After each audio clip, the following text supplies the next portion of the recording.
All right, I know that we left it in the middle of the video, the middle of kinetic friction yesterday, but I knew you didn't need it for the suggested problems for last night, so I thought it was okay to leave it there rather than to give you more.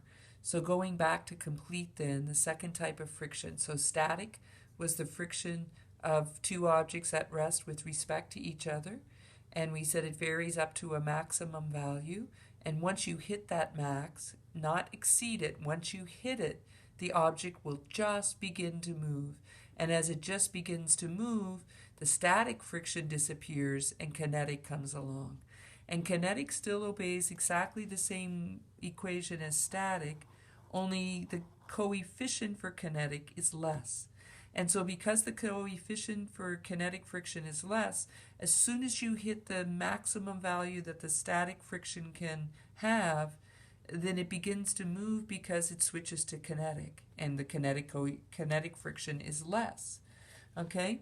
Now kinetic friction doesn't depend on surface area and contact, so if you have a book and it's lying flat on the table like this, on its binding, or if it's standing up on its edge,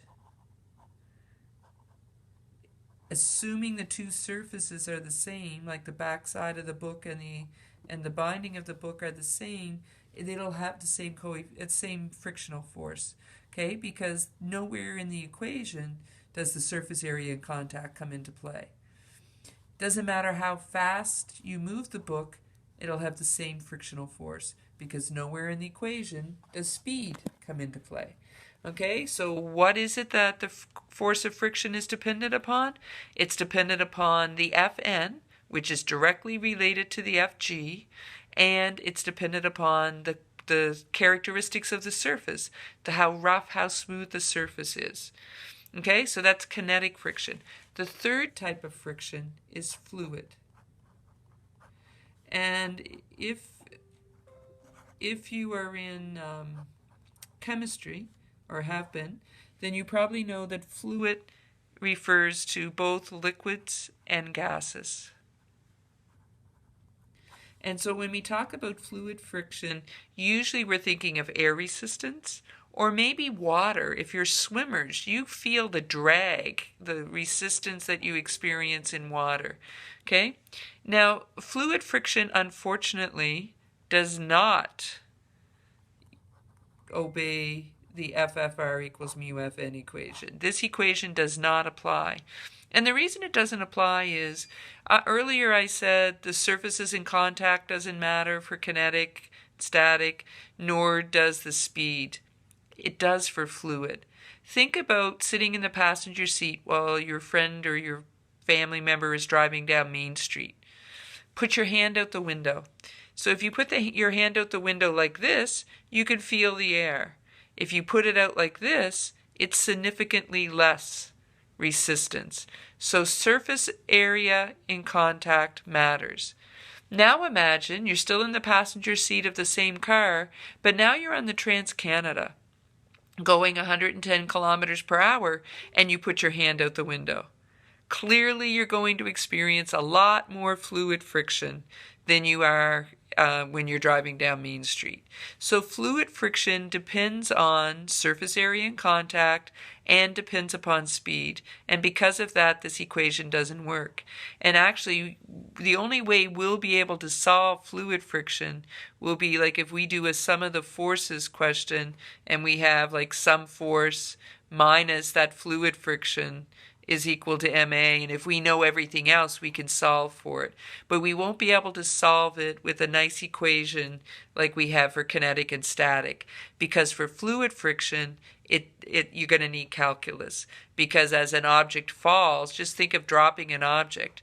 As an object falls, Fg is acting down, fluid friction is acting up, but the further it falls, the more speed it picks up and the bigger fluid friction gets. So it changes depending on speed. It also changes depending on if the object, is spread eagle as they fall or if they're all scrunched in. Changes surface area and contact. Okay? So, and that actually, since I'm here, that leads us to terminal velocity. terminal velocity is the velocity that you reach when this fluid friction is equal to Fg.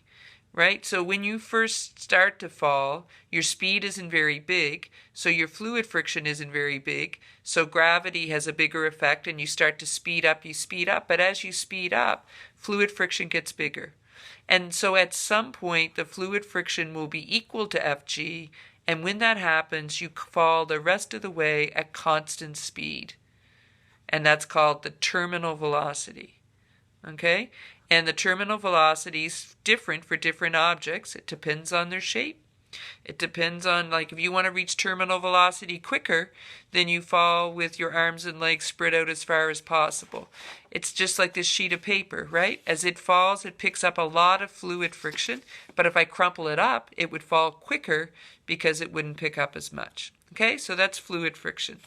Now, you maybe have noticed as I'm going along, when I'm drawing forces, we use something that's called a free body diagram. Well, except for that person that I just drew. And so in a free body diagram, we just draw everything as a box.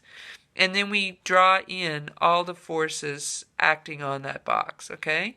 So it might be Fn going up, I might be pushing this way, there might be friction acting back. So in a free body diagram, draw in all the forces that are acting on the object. But if it's an elephant, just draw it as a box. If it's a person, draw it as a box. If it's a box, draw it as a box.